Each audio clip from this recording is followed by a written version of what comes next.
In the land of the blind, the Cyclops is king.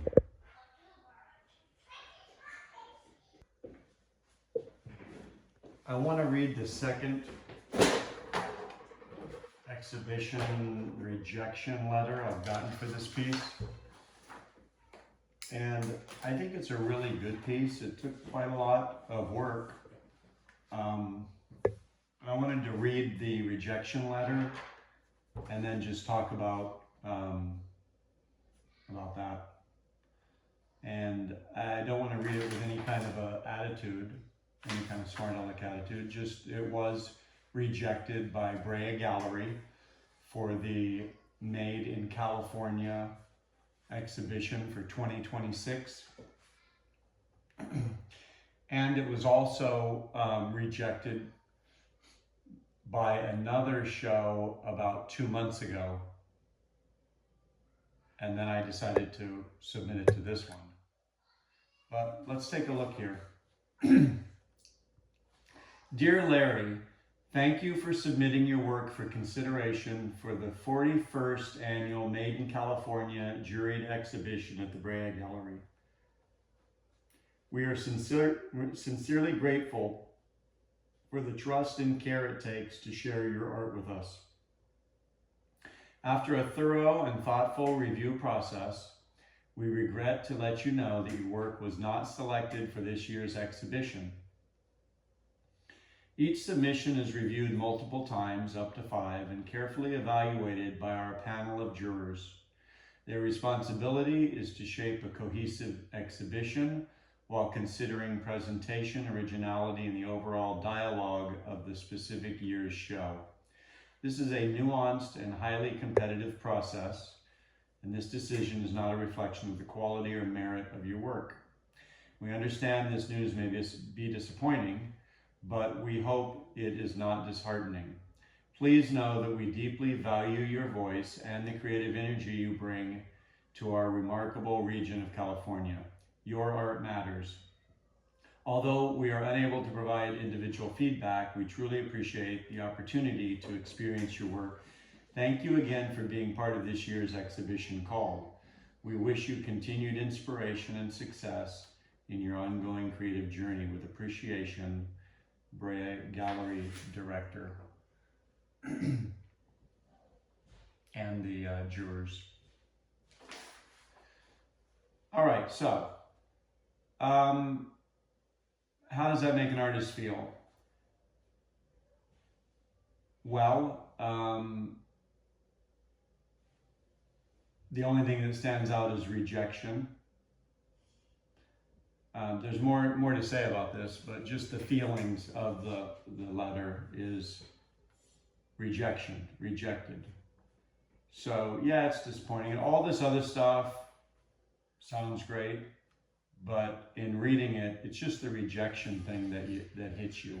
And it's like, okay, I just wanted to know whether I was accepted or rejected. Oh, rejected. So there's a number of things to think about. There's been a lot of bands or singers, as an example, that were rejected by numerous record labels and then went on to be very popular once they found a record label that accepted them and promoted them.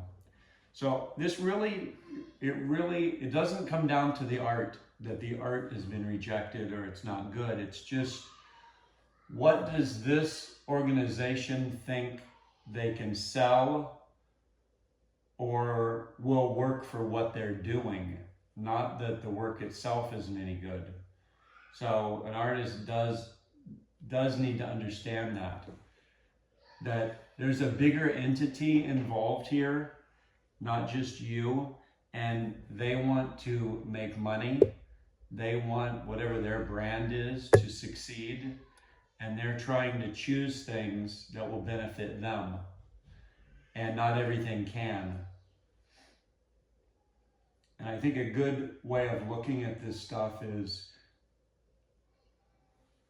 to be successful, you don't have to be good, you just have to be popular. So it's what can be pushed or presented in such a way that it becomes popular, so it has a wider audience and more money can be made. But it doesn't have to be good, because I mean, we can all agree, without naming names, there's a lot of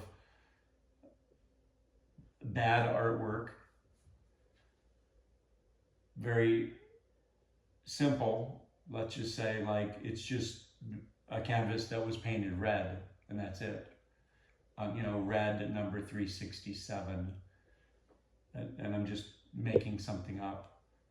And you know, wow, it's gonna get $1 million because it was, the whole thing's been created. It's a business that has, that it's just made up. It's just like in music. There's so many good bands and singers that no one will ever hear of, and these people do it from when they're teens to when they die at 70, and no one ever heard of them. But they're just as good as all of the bands and singers that we know. But there wasn't a bigger entity that used what they make to make money and to push that. So an artist needs to understand what this really is. It's a business, and it's a thing that's made, that's developed, you know, to get an audience in such a way. And there's formulas in selling, and it's who you know and all of that stuff.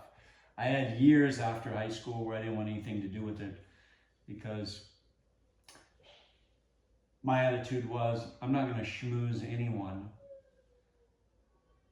But, you know, decades later, I didn't see it as schmoozing. It's really just networking, getting to know people in the business, in order to sell your product and your brand. And it's not a bad thing.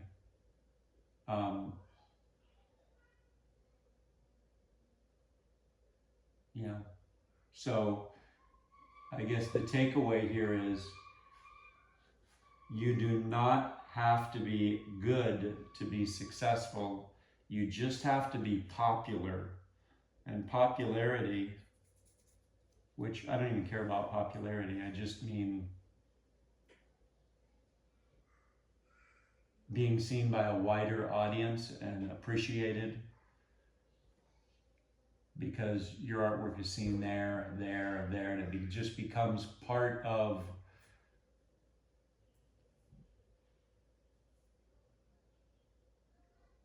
the society around you, I guess, if it's being used commercially on an album cover or a movie poster.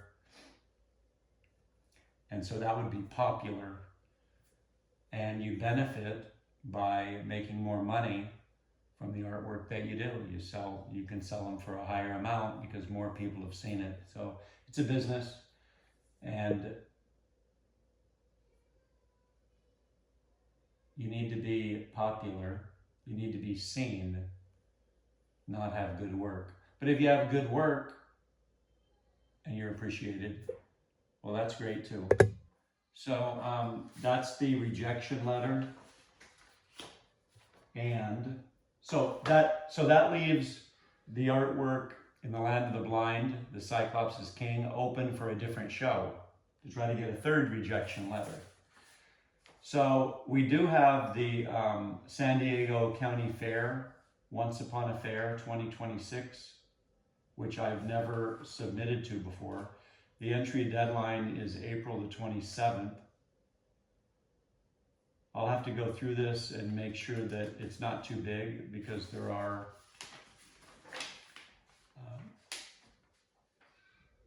maximum dimension size on some of these. Okay, so that's it.